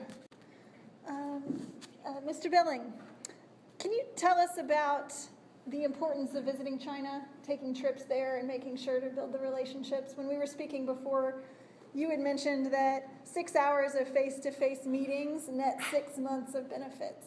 So I'd like you to talk about that a little. Sure. And based on the hands that were raised during your initial question, there's a lot of people that have been to China in this room, so probably doesn't come to any surprise that being in front of your supplier or customer is important. I think we experienced it in the last year or so at Behling. We have a couple cylinder lines. They're very similar in the marketplace, and so we wanted to differentiate them. And trying to communicate that via email is very difficult. Like, hey, how do you take, in lack of better terms, dumb down the cylinder, make it less expensive so that we could sell features differently? And it wasn't until traveling there, in the next couple months after sending the original emails, that you could see the light bulb go on. And you go, oh, that's what you mean, because you just can't translate it in an email. And so I think there's nothing better on the relationship side when we talk about guanxi, of sitting in front of your supplier, spending the day with them, 2 days, 3 days, depending on how important they are to your business. They appreciate it, and I think it does reap benefits. There's nothing more important than being on that side. And I do encourage on the other way, have them come over and visit you. One of the things we did at Radio Systems, which I thought was a great idea, we did every 2 years a supplier conference. So we took all our big suppliers, anybody who was over $1 million with us, and we had a conference 2 to 3 days, brought them into Knoxville, had them all understand our strategy as a company, but then also talk to them about their problems, the things that they were struggling with, our POs, being shipped or sent to them within lead time. Was their terms incorrect, like the doctor talked about here? So I think that was helpful to have that piece, that face-to-face, whether it's on this side of the pond or that side of the pond. So valuable from my experience. Great, thanks. Mr. Liu, can you tell us a little bit about some of the generational differences in China and how that might impact intercultural communication or business in general? And I'm going to click through here to his slides, and we might come back to these. I can just share it. Well, apparently right now we have, we saw some teenagers, younger generation there. So right now we are at a stage, based on the research, we have some major differences when it comes to the consumer behaviors. For example, you have what we call 80s, 90s. Like me, I'm on the 80s, near 90s. Don't keep going. Okay. And then my parents are what we call the baby boomers. They're they have been through the cultural revolution 10 years. So they're pretty insecure. So they pretty much save a lot. They seek in value products. But for the 80s, 90s, who has this, encountered internet, has an exposure to the Western culture, they're really more emotional. They want to spend more because they're what we call little empire, not empire, little emperor of their house, because they're the only child, right? So the whole family spot on them, trying to satisfy their needs. So if you are an exporter wanted to do business in China, focus on them. Because if they want to buy something, their parents is going to buy it for them, right? And another thing is that because they're the only child, they have some what we call a lack of communication. Because they don't know how to share, those kind of things. So they spend a lot of time on the internet. That kind of opened the gates for them to create interaction with the outside world. So we see a tremendous growth from the 80s, 90s, spend excessive time online, especially on the platform like Alibaba or Tmall. I don't know if you guys know that, but they're kind of like Amazon and eBay in the United States. So they spend a lot of time there, and also other, the social media like WeChat and what we call Weibo, those kind of things, giving comments, share ideas. So they're really looking for something that can really identify who they are. So they're looking for customized products compared to the 50, 60, the baby boomers. They're just basically seeking for products that can satisfy their basic needs. So you have some differences there. And I also want to talk about what we call sea turtles. Like I am actually a sea turtles. What that means is you have been to the United States for a while or other countries, and then you kind of return back. Based on the research, there are about 300,000 students every year coming to the United States from China. And 70% of them will actually return back due to family or business opportunities and stuff like that. So you don't really necessarily have to advertise your products or catch your customers in China. Think about those students. Every year they go back. If you have some exposure, let them recognize your products. You can bring your products to China through them. Okay, and then just really quick to go through everything. I got like 2-3 more slides. You want me to skip the slide? Yeah. Really quick, I got all these reports from internet. It's offering, McKinsey and Nielsen, those kind of things. You can see that is just showing the differences in that different age group, what they're looking for. The blue color means something they're seeking for. The red color means something they're not looking for. You can see the huge distinguish there. For the teenagers are looking for something like entertainment, right? Social responsibilities. For the so this is teenagers up here. Yeah, and others looking for quality, value, trust. So if you want to set up your product, you want to target. If you want to find a target group in China, you have to do some research about a demographic. You cannot look at China as a whole country. China, you have to separate them to different pieces. Due to we have 56 different ethnic groups, we have 10 major cuisines, and then we have a lot of local cuisines. Those differences will cause you to have some trouble if you think about that just one place. So you have to do some research on that. Thank you. Great. Just one more question, and then we'll open it up to Q&A. Rob, can you talk a little bit about gifts and giving gifts in China related to business? Yeah, sure. What tips do you have there? Well, it's more complicated nowadays, especially because of the crackdown. So if you're talking about B2B gift giving, yes, that's very important, and I would make sure to, go to a great link, not just find, keychains or something like that, but find something that really represents the area. Maybe go to the Smoky Mountains gift shop or to the shop downtown to find something real and pertinent that reflects this area. But if you're talking about government or business to government gift giving, I'd be a little bit more careful.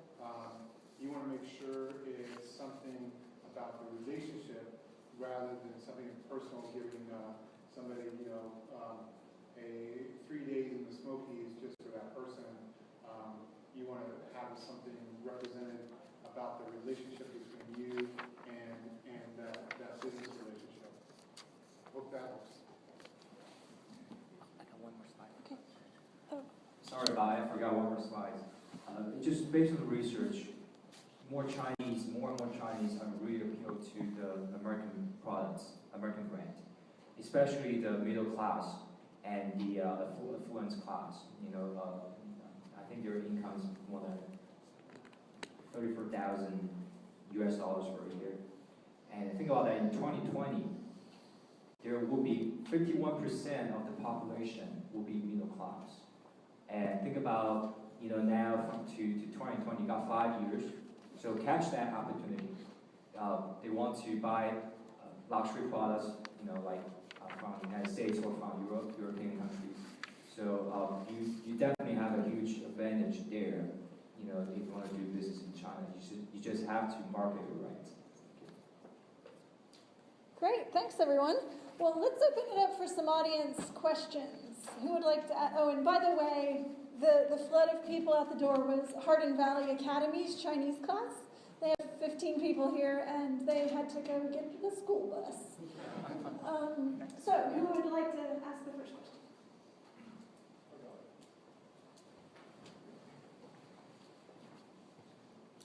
Tim, this is a question for you.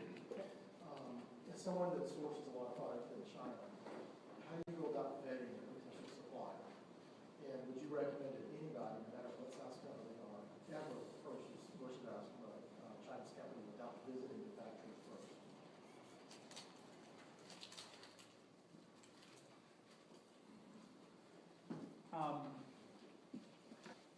So it's a two-part question. I think the second part I'll answer is that it depends on the product, right? So as far as purchasing, if you find a reputable, because there is a lot of reputable Chinese companies that have a history over there. In our industry, just take a name, Parker, who sells a lot of hydraulics products. So if I knew there was a Parker factory over there that I was going to be buying from, I probably wouldn't visit. But in most cases, if it's somebody that's new and you're trying to get into a new product, a new item, and we do this all the time, we don't have an office. Radio Systems, which I was with for 12 years, we opened an office in 2005, so we had boots on the ground, so to speak, and we would definitely go to every facility and try to vet them, the quality systems and what they're doing internally, the management.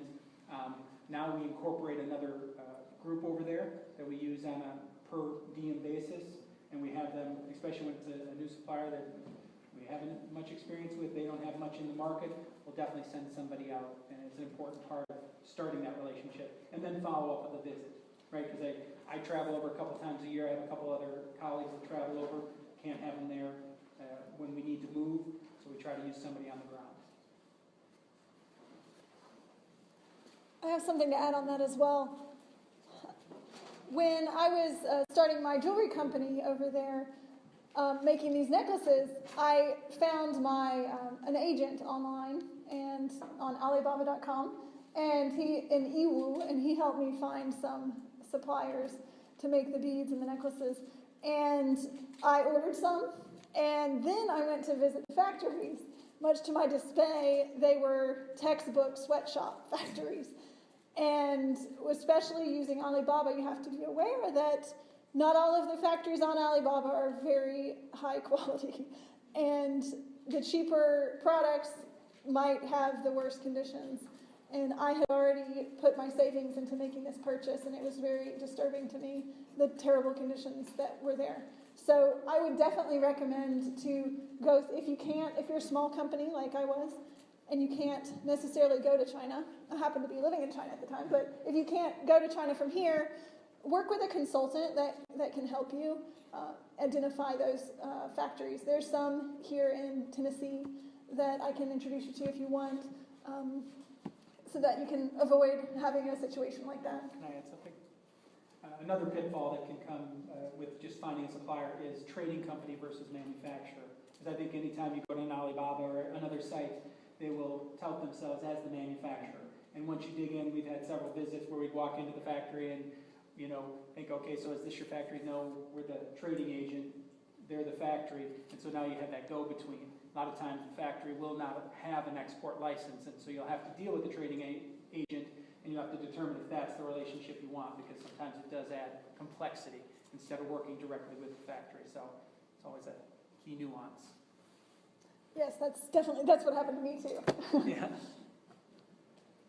Any other questions?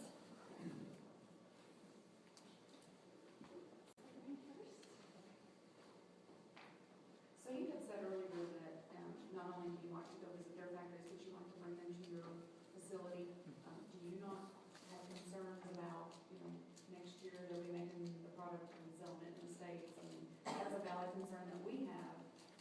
We have to protect ourselves. Like when we send over purchase orders, it goes through the agent, they strip off everything that says Mills Products, everything that says Maytag, Whirlpool, we don't want for them to know anything about who we are. So how do you deal with that?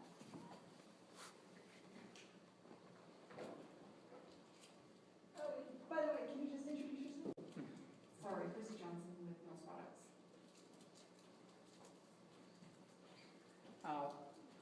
It's very different today now in the cylinder business or hydraulic business because it is a 60-year-old product and there's not a lot of intellectual property.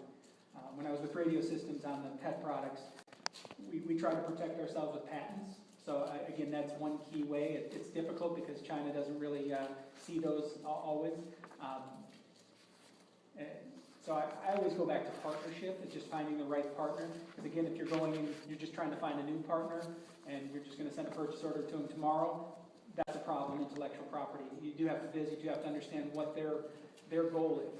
I think the other piece is that many of these Chinese companies don't have the marketing ability and or the time to deal with the American consumer. Because there's a lot. There's a lot to do on the marketing side, selling through big box. So if you sell through a Home Depot or a Best Buy, a lot of hoops to jump through. So I think it's just trying to understand their piece in it. If they have the savvy, if you go there and they say, wow, these guys are marketing savvy, you may have some concerns. So it's a case-by-case basis. But intellectual property, first and foremost, if you have it, if you have patent protection, and then some kind of partnership up front.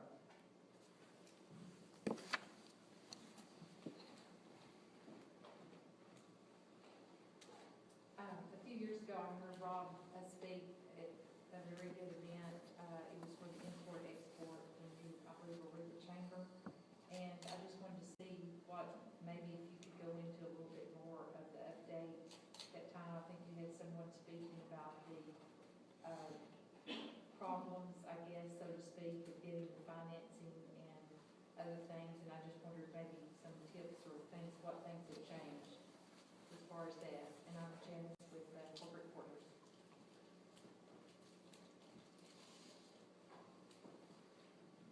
Well, there's some new free trade agreements that have come up, and they don't include China, unfortunately, but there's the new Trans-Pacific Trade Agreement that's coming up. It could be passed within 6 months by the Congress. It's 11 countries, plus the United States, and about 5 or 6 of those countries already have free trade agreements with the U.S., and 5 or 6 of those countries are considered brand new free trade agreements. So that's all along the Pacific, from Chile all the way up to Canada, and then there's a few new countries like Brunei on that. You'll find Japan. What's that? Vietnam. Yeah, Vietnam is on that. It's pretty new. I just attended the briefing maybe a week or 2 ago. But it's going to be a game changer. You're going to see a lot of different levels of trade patterns change. Usually before we do a free trade agreement with a country, you'll see that maybe the balance is way in favor of the other country, and our exports are way down here. Their exports to us are way up here. But then they balance out with those free trade agreements. So you're going to see all around pretty much China. It's not targeted towards China, but you're going to see all around China those trade balances level to a more even area. There's going to be different products that are going to be able to get in those countries nowadays than there were, previous to the agreement. It's going to make a big difference towards China too, because when China sees this, they're going to have to try to get into gaining this kind of agreement. And I would think we probably might have some negotiations after that when that new agreement gets to mature a little bit. Hope that helps. First of all, really like to thank you guys for coming. Appreciate your taking your time. My name is Jim Rochelle, University of Tennessee, senior, supply chain management. My question is concerning cost. And with the labor cost rising, as you guys know, what kind of opportunities do you see your companies or your organizations having in the Chinese market? And this also in the context of the TPP, which to my understanding just got passed, I think last week or something. So just wondering about labor costs and how are you guys gonna strategize and plan for that?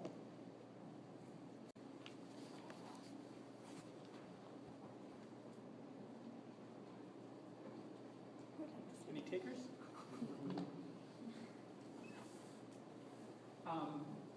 From an import side, definitely it's something we watch very closely on the cost side, labor costs, and it has been rising for the last 5-6 years. I think our bigger concern over the previous 2 or 3 years has been the RMB valuation, the appreciation of the currency, because even with the labor cost increasing at the, depending on the region of China, 5 to 10 to 15% every year, you still see a pretty wide gap between the labor rates here in the United States and China. So it still makes more sense, but where the RMB has appreciated, that's caused us more concern. And so from our company, we're trying to work with them, and we see more of our partners move to automation, right, to try to, unfortunately, take labor out of the situation. I think 10 years ago when I first traveled over, it was we had a problem, let's throw 50 workers at it, right, and then we can get it all built.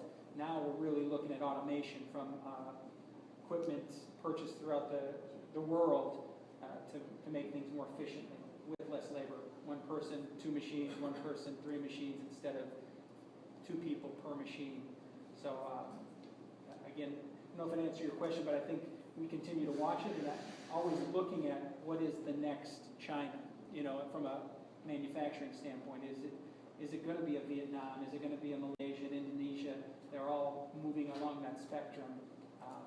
And then, of course, you have Africa that is, trying to develop in its own way with a lot of natural resources and labor. So it's trying to just keep a check on it, or tabs on it. The flip side of that's sort of from an importer's perspective.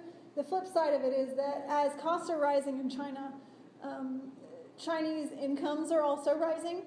There's been, I think, something like a 20% increase in wages every year for several years in China, and that's adding to costs for people that are importing from China. But on the exporter side, it's helping grow the Chinese market, and there's more dollars over there to buy U.S. goods. So it depends on what your perspective is. Also, I just lost my thought, so I'll just stop there. Next question?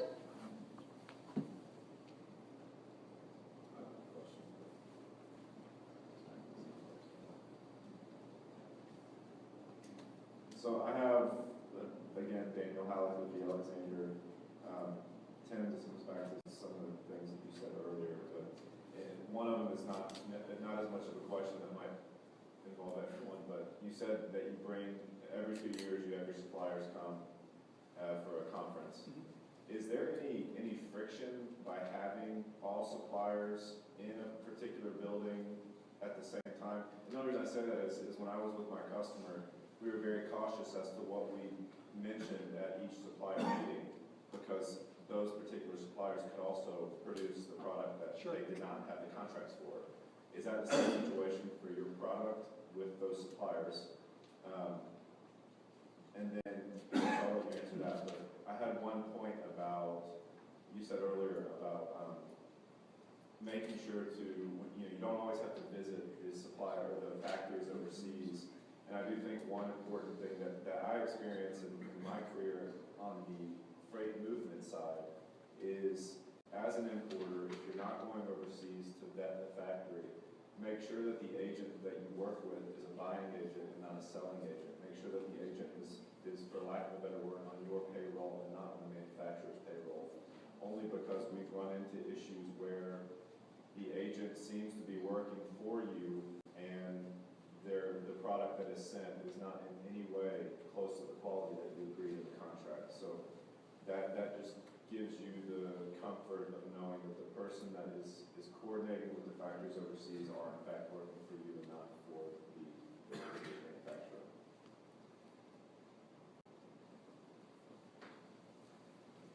So in regards to the supplier conference that we put on at Radio Systems, we haven't done it at Bailey yet, but we have had meetings that have included multiple suppliers. It's kind of, it's a double-edged sword. I think the first piece is that you have the opportunity to have everybody in the same room and share problems, issues, challenges amongst the group. And I think some of those competitors, they see I'm struggling with the same stuff. At the same time, there is that competition there as well, because in the Radio Systems structure, there was products that were made at both factories, or all factories, a lot of the factories, some component suppliers, some finished goods, but at least, there was that competition. And I think the goal was to try to use it to our advantage and say, hey, let's all work together, try to build stronger relationships.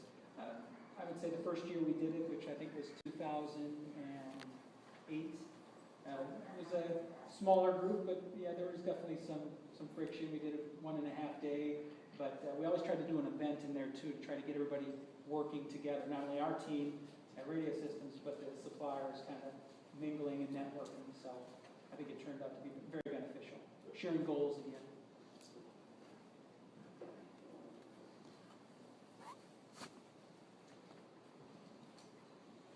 Hi, Tom Durant from UT. I'm a grad student. There's been a lot of criticism of the Trans-Pacific Partnership, but I can see one benefit, probably many. You said rising costs for labor. Do you suppose we'll see more jobs and more American companies coming back to Tennessee or America with rising labor costs? And is there much discussion about that in the business community?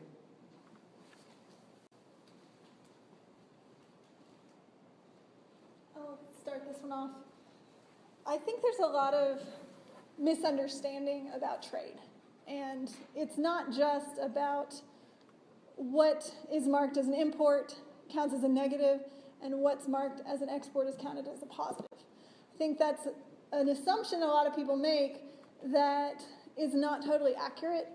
I don't want to get into too much detail, but the way that imports and exports are counted, for example, this phone, probably 80, or I can't remember the statistic, and 75% of statistics are made up, but I think it was something like 75% of the value of an iPhone, the value is created or gone back to the US, because this is where we do the design, this is where the intellectual property is owned, and it's counted as an import 100%, if I'm not mistaken, because it's finished in China.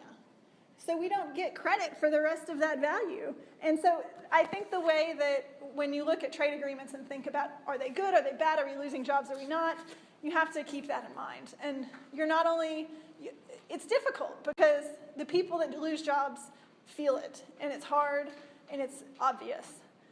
The people that gain jobs because new industries open up don't even realize that they've gained their job because of trade. For example, Apple has grown enormously over the past 20 years or however long they've been in existence. That would not have happened if they couldn't source from China, because that makes the phones cheap enough for us to buy, and they employ a lot of people here in the US. So I think it's a complicated issue, and there's people that hurt a lot when they lose their jobs that are very loud about it, and there's people that do very well and new jobs are created that we don't even know exist. So it's a mixed debate. I don't know if that answers your question, but relating to... My question is more focused on when we see this trend or pattern of American companies putting more facilities in Tennessee or in other states rather than having offshore locations. Yes, so the onshore part of the question, yes. I'm going to pass this one down because it sounds like a lot of people want to talk. Well, I think, independent of the agreement, you're already seeing onshoring happening. Cheap energy here and cheap land costs. I remember talking to a Korean investing company here. They have a plant and they have people in South Korea, but they decided to put something in this area because the land costs are that much cheaper. And they want to make sure things are American made. That's great too, but they're doing it for dollar reasons and for bottom line reasons to put their plant here instead. That's a very small family-owned company. You'll also see there's six Chinese companies that we know of that are invested into East Tennessee right now. The past 10 years, that's been $4 billion coming this way for outward investment coming from China to the world, and now it's up to $120 billion just the last 2 or 3 years. So you're going to see, I think, independent of the agreement, you're going to see a lot of more investment here, a lot more manufacturing here, just because the economy is getting so full and very, very developed. As an exporter of healthcare products, we've seen an increase in our exports because the labor, the increased labor in China, people are making more money. The government somehow is investing more money in healthcare. U.S. manufacturers are exporting more. I mean, Robert can maybe speak to that. But I know other companies that are in the same lines of business that we're in are moving, had maybe 5-7 years ago, looked at forming a subsidiary in China to manufacture product, are now moving their company's operations back to the U.S. And so it may be that we're actually going to benefit, at least in healthcare, from that. We're seeing reimbursement rates for product throughout China going from 45 yen to 60 yen. The government's investing more money into reimbursement for healthcare products. And so the exporting of those products at the higher rate of reimbursement will end up helping healthcare in China and helping U.S. companies through the export. And I'll just say, I think we as a manufacturer here in Tennessee, as well as an importer, I feel that it's more on that responsiveness supply chain, fast responsiveness supply chain to have something local, right? Whether it's postponement and bringing parts here and then trying to assemble. I think you're going to see a lot more, at least in colleagues that I talk with, that a lot of companies are looking for that way to hold less working capital, to try to bring things in at the last minute and try to drive to what the customer's expectations. So, just definitely add to that. I think this last week there's a Chinese company called Innovate that just opened their factory here in Knoxville, and also I think what was that? In Chattanooga, it's that supplier for the Volkswagen, Yanfeng. They're designed for interior for the Volkswagen cars, and they actually set up their plant just near the Volkswagen, and they're a Chinese-owned company. So we definitely see there's a trend there because of the devaluation of the RMB, and definitely because a lot of Chinese companies right now has the confidence to actually compete and actually satisfy the needs from the U.S. U.S. customers. So definitely we're starting to see that trend coming. I think there's two reasons for Chinese companies to come here. One is to serve the U.S. market, and if they're located here, it's easier to access the customer base. But also, like in the case of Innovate, they're trying to serve the U.S. market, but they're also responding to the rising costs. In particular for them, they said that energy costs here are half the price of what they are in China. And that makes the difference for them. And that was a huge reason they came over here. different industries are going to have different impacts. If you have a product that's very big and cumbersome to ship, then it's more likely you're going to want to relocate back to the U.S. as oil prices, if oil prices go up or other shipping related costs go up. If you have something that's really easy to ship, then or something that is very labor intensive, then it probably makes more sense. It probably makes more sense for that to stay in China. It depends on the product. One thing to add to that, if you look at the value-added tax, imported tax in China, it's really high. It's like 35%. So if you basically, like McKee Foods, right now we're just exporting because we are first trying to test the market. But it's definitely making sense to set a plant in China, even though the labor cost will be pretty high.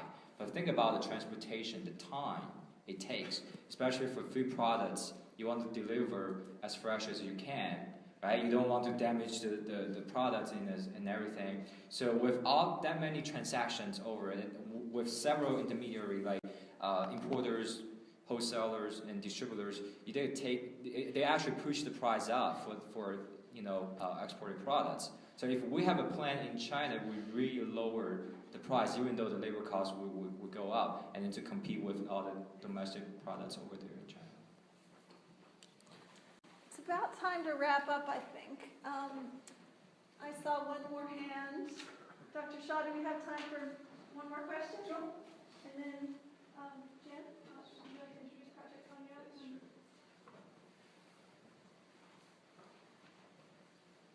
Hello, my name is Travis Tillman from Tillman Companies. I have a very difficult question I would only seek your opinion on. And are you concerned about a possible real estate or infrastructure bubble in China and how it would affect your business?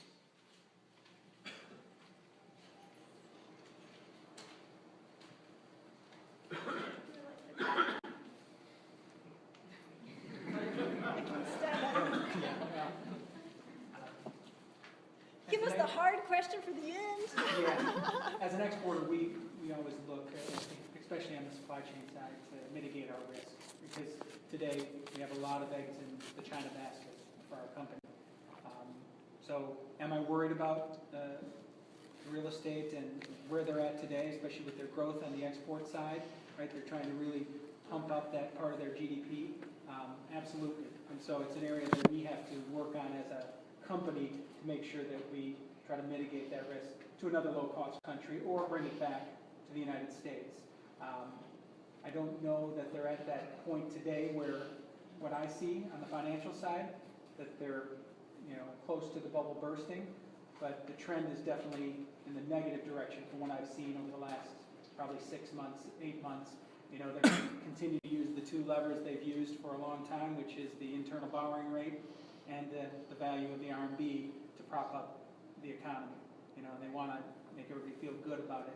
I think it'd be telling to see what happens in 2016 if they keep accelerating the depreciation of that currency. I think the problem is much bigger than we think because they keep everything very close. Because talking with my suppliers just less than a couple weeks ago, they believe it'll continue to devalue into the 6.7s, 6.8s into next year, and that could be concerning. I mean, it's good from a pricing and a costing standpoint, but from an overall economy, there's some issues. Did they say why? They just feel that they want to continue to have that export foundation of the GDP. They haven't got the internal consumption to pick up as much as as Raymond talked about, that middle class is just not big enough to continue to drive GDP at the internal consumption level. So they've got to continue to drive that export business to get those big numbers. Raymond? Well, several things I want to comment on that. First of all, about 5 years ago, when I had this discussion with my father, he actually worked for the government. We have foreseen, this trend, because how can you actually set up a goal for GDP growth and then hit that? how much effort it takes to reach that level? Basically, what they did, as you mentioned, the real estate, and also just expand the capacity. But you will reach to a point that you cannot expand anymore, and we're about to reach that point. So definitely there's a concern about that. But another thing is that Chinese government are very careful about their face. Okay, so they will try to do whatever it takes to prevent those major collapse to happen. They will do a lot of control, and that's what they're good at, because we're a bureaucratic country. Sorry. So they will do a lot of things to help to minimize or kind of to avoid that risk. They will try to slowly, release the the energy, or is that what you guys call that, the dangers. So I think they're working on it. We are in the stage right now. We're in the stage where we're transforming the economy from what we call the planned market to free market. If you look at 2013, the People's National Congress meeting, the third plenum is usually focused on economic growth and everything. And one point that never happened before, that made very clear state on the meeting, is that the free market will play a decisive role, for the China market, starting from there. Usually, Chinese government, they don't make statements like those. Okay, so you can actually sense a lot of information from those things, like anti-corruption act. Trying to make sure that free market model will start to develop. And you can see right now we have what we call the free trade zone in China. Before it's only one in Shanghai, now we have 5, 6. They're testing that model to see if we can reach the results like Hong Kong. Hong Kong is a free market zone there. That's why they're doing so well in Southeast China, Southeast Asia. So. Yeah, I think you make a point, but I don't really worry about that because I know the government will take care of it. Wow, I really want to add to this interesting conversation, but it's about time for us to wrap up. One of the purposes of this event is to help people network, meet each other, and learn about the various resources that we have in the community. And I wanted to give Jan an opportunity to tell you about Project Pengyo, which is a new organization that he started at UT. So, Jan. Thank you very much for inviting us, Elizabeth. My name is Jin Rochelle. I'm a Chinese American. I was born in China, but moved here when I was a little boy. I currently live in Memphis, Tennessee. But the purpose of me being here today is to offer you guys perhaps of course, we think people are the most important thing. Relationships, guanxi, are the most important thing. And here we are representing a UT student body in terms of U.S.-China relations.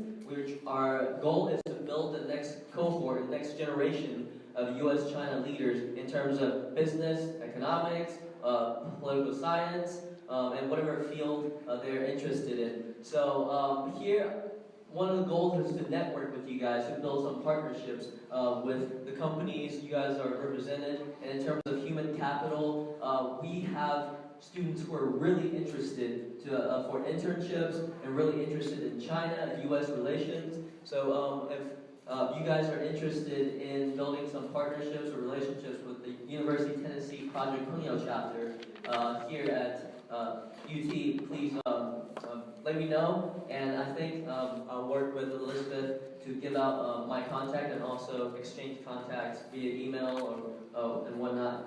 So essentially our goal, our vision is to, first of all, we're endorsed by, I forgot to mention this at the beginning, we're endorsed by the U.S. State Department, as well as the Golden Bridge Foundation in Beijing, so it's a two-sided collaboration to really develop the next generation of U.S.-China leaders. So, and yeah, with that said, you guys please, you guys are welcome to come and talk to me afterwards. I'm going to approach some of you guys in a little bit. So thank you for your attention. Thanks, Jen. I wanted to announce again the next Tennessee China Network event. I'm going to put the flyers over on the table here. It's Business with China, Trade Financing, Tax, and Currency Considerations on November 9th, presented with U.S. Bank and Baker Donaldson. We also have a sign-up sheet over there for the Tennessee China Network e-newsletter if you want to stay updated with what's going on here related to China. And I'll pass it over to Dr. Shaw to wrap it up. Oh, one more thing. There's surveys on your chair. Please fill out the surveys so that we can get to know you a little better and improve our event next time. Thanks. Thank you, Elizabeth. If you don't fill out survey, she's not going to pay your bill. Okay, first of all, I would like to thank everybody for your participation and the support. As one of the hosts, I'm very lucky, or the Confucius Institute is very lucky. We have two very experienced co-hosts, Elizabeth and Rob, who help us organize this event. Also, the wonderful presentations by Elizabeth, and also we have a very knowledgeable panel here. And of course, also because of your support and your participation, so this event is possible. So I hope this is only the start point that the Confucius Institute will have the honor to work with the local business community, hopefully in the future many other programs, okay, like this one or other kinds of things. We look forward to hearing from you in terms of what we do, okay, to help with all this. And so if you want to receive announcements of all of our events or programs, just drop us an email at confucius@utk.edu. Give us your name and the email address. We will add you to our email mailing list. So it's confucius@utk.edu. So like Elizabeth said, you know, one of the purposes of this event is to network. So you are welcome to stay, doing more networking as long as the chamber allows us to stay in this room. So again, thank you all for coming, and let's give a round of applause to the panel. Yeah.